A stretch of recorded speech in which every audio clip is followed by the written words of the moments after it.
Assalamualaikum warahmatullahi wabarakatuh. Andi Cos semua cinta Cos. Kali ini kita akan membahas fungsi, tepatnya fungsi kuadrat untuk bagian yang pertama. Jadi masih adalah lanjutannya.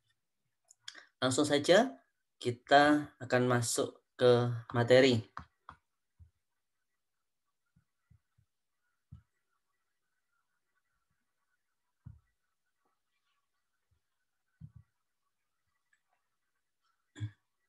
Baiklah, fungsi kuadrat bagian yang pertama.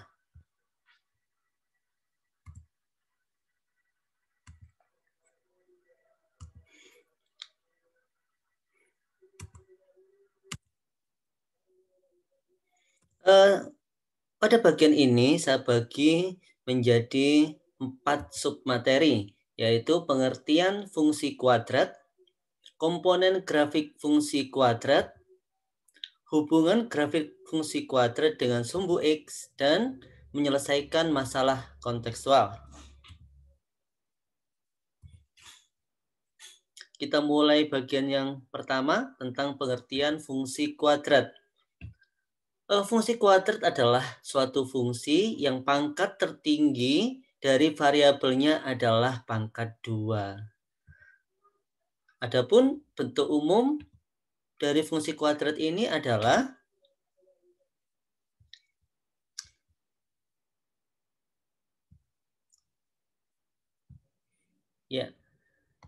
fx sama dengan ax kuadrat plus bx plus c, dan a tidak boleh sama dengan 0. Jadi a-nya ini tidak boleh 0. Kenapa a ini tidak boleh 0? Karena kalau a-nya 0 kita substitusi ke sini, maka hasilnya nanti 0x kuadrat. 0x kuadrat itu hasilnya 0. Sehingga pangkat 2-nya ini hilang. Sehingga dia pangkat tertinggi di pangkat 1. Sehingga dia bukan fungsi kuadrat lagi. Nah, di sini A dan B adalah koefisien dari variabelnya ini, variabel X. Kemudian C ini adalah konstanta, di mana dia tidak memiliki variabel X.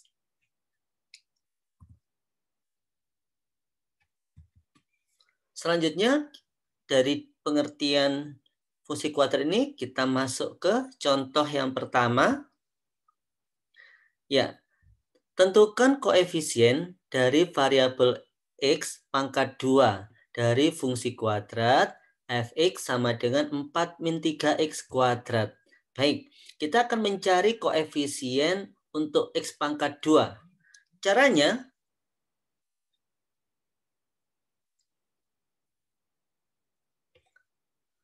kita tulis dulu.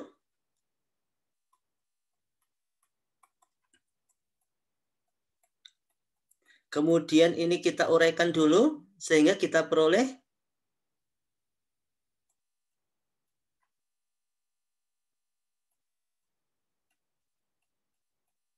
nah seperti ini ya. Nah, sehingga kita akan mencari koefisien untuk variabel X pangkat 2, berarti yang di sini. Sehingga koefisien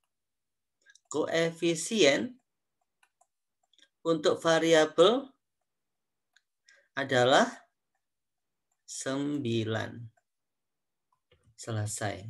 Nah, kalau pangkat satunya berapa? Koefisien variabel X pangkat 1 adalah min 24. Lalu konstantanya adalah 16. Jelas ya? Mudah sekali. Kita coba contoh yang kedua. Tentukan koefisien dari variabel pangkat 1 dari fungsi kuadrat berikut ya. Nah, sama caranya. Ini kita tulis dulu.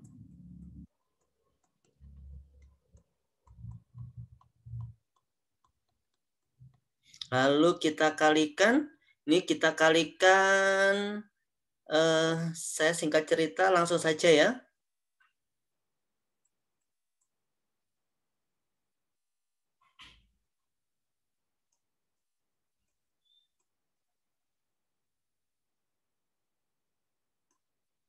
Nah, nanti hasilnya seperti ini, anak-anak. Kemudian koefisien Untuk X pangkat 1 berarti di sini. Nah, berarti koefisien X pangkat 1 adalah 7. Kalau ditanyakan konstantanya itu negatif 2. Kalau koefisien X pangkat 2-nya adalah min 3. Jelas ya? Selanjutnya kita masuk yang kedua, submateri yang kedua tentang komponen grafik fungsi kuadrat. Beberapa hal yang harus diketahui mengenai grafik fungsi kuadrat. Apa saja itu? Bentuk kurva. Jadi yang pertama adalah bentuk kurva.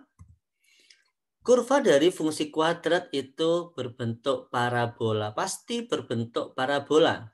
Kalau linier itu pasti berupa garis lurus. Nah, parabola itu ada yang menghadap ke atas, kemudian ada juga yang menghadap ke bawah.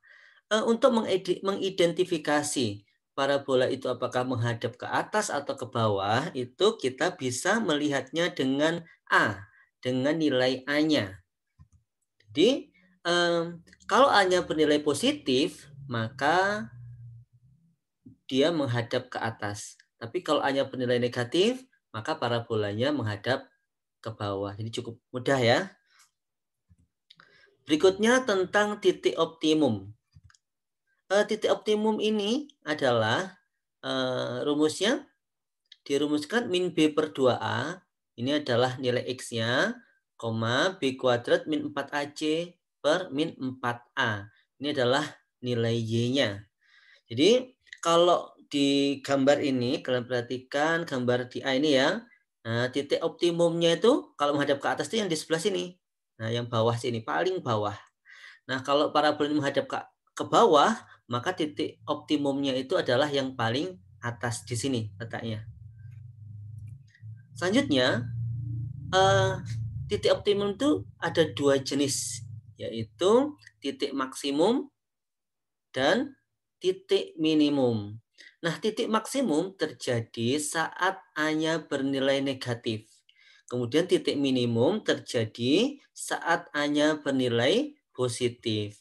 Nah, kenapa ini? Nah, kita bisa lihat tadi. Jadi, pada saat A-nya bernilai negatif, yang ini ya berarti ya, maka titik optimumnya di sini, maka dia nanti terjadi titik maksimum. Itu.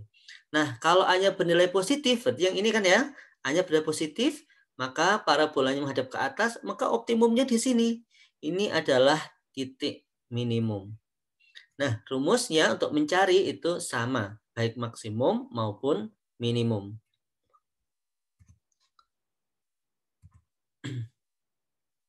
Berikutnya adalah titik potong dengan sumbu Y. Jadi mudah sekali ini untuk mencari titik potong dengan sumbu Y itu adalah 0, C. Nah, C. Jadi mudah sekali ya.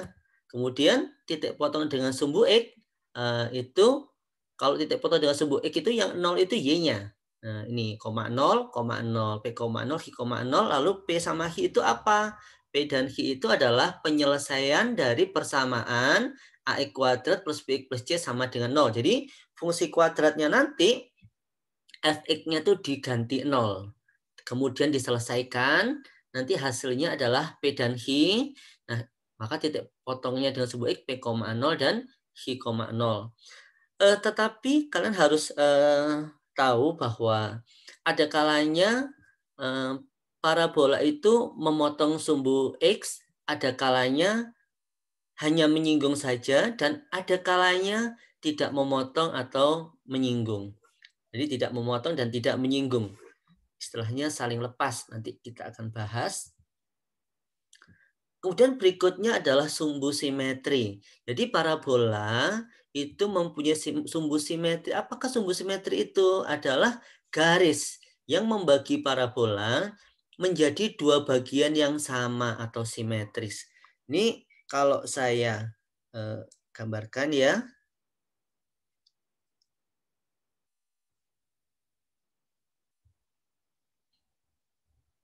Nah, jadi kalau ada parabola kayak gini,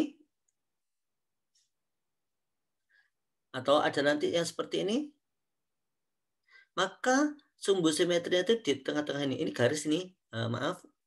Nah, gini. Ini sumbu simetrinya di tengah-tengah gini. Nah, menjadi dua bagian yang simetris. Ini juga menjadi dua bagian yang simetris. Jelas ya? Kita akan, oh iya, persamaan sumbu simetri itu sendiri dinyatakan dalam X sama dengan min B per 2A.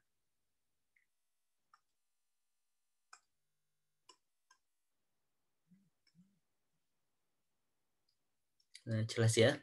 X sama dengan min B per 2A. Berikutnya kita ke contoh.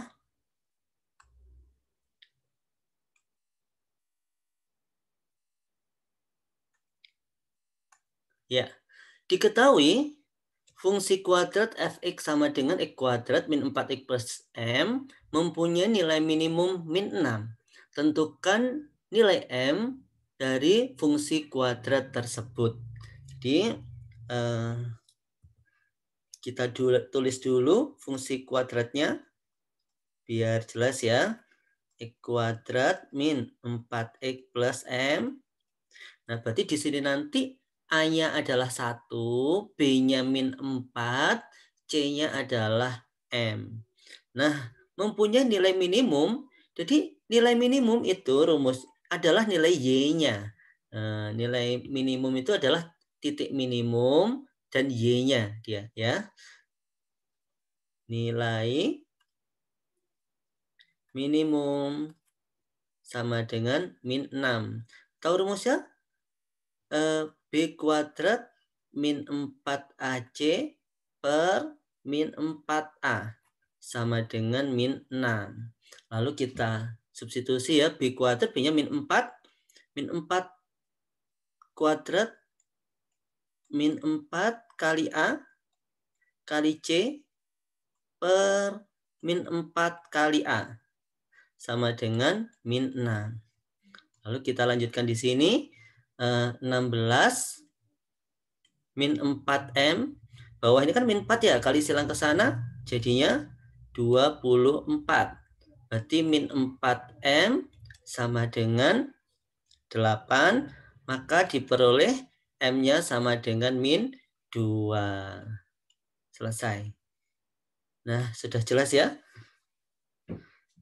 Berikutnya kita ke submateri berikutnya, yaitu hubungan grafik fungsi kuadrat dengan sumbu X. Baiklah, kita lihat antara parabola dengan sumbu X itu ada kalanya berpotongan di 2 titik. Nah, sebentar. Berpotongan di 2 titik. Seperti itu. Jadi, ini yang menghadap ke atas itu seperti ini, berpotongan di 2 titik, menghadap ke bawah seperti ini. Nah, dia berpotongan di 2 titik atau tidak berpotongan itu dengan mudah kita identifikasi dengan nilai diskriminannya atau D. Kenapa diskriminannya? Kalau berpotongan di 2 titik itu diskriminannya lebih dari 0. Nah, oh iya, diskriminan itu apa sih diskriminan? Diskriminan itu dinyatakan D sama dengan B kuadrat min 4AC. Jadi saya tuliskan ya. Saya tuliskan ya, D sama dengan B kuadrat min 4AC. Nah, itu. Kemudian ada kalanya bersinggungan atau dia tidak berpotongan tapi bersinggungan. Nah, bersinggungan itu kalau digambar itu seperti ini. Dia hanya menyinggung saja. Nah, kalau digambar seperti ini. Nah, itu D-nya bagaimana? D-nya sama dengan 0. Berikutnya, saling lepas. Nah, seperti ini adalah saling lepas. Saling lepas berarti dia tidak memotong dan tidak menyinggung seperti ini. Nah, seperti pada gambar. Jadi jelas ya hubungan Sumbu X dan fungsi kuadrat itu bisa diidentifikasi dengan diskriminannya. Selanjutnya, kita akan ke contoh soal. Diketahui grafik fungsi kuadrat fx sama dengan P-1x kuadrat plus 4x plus 2P. Memotong sumbu X di dua titik berbeda. Tentukan nilai P yang memenuhi fungsi kuadrat di atas. Baiklah, kita akan coba selesaikan ini.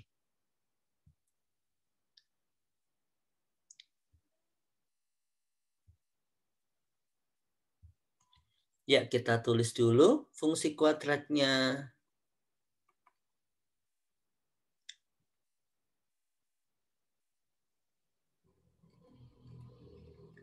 Berikutnya, dia berpotongan dengan sumbu X.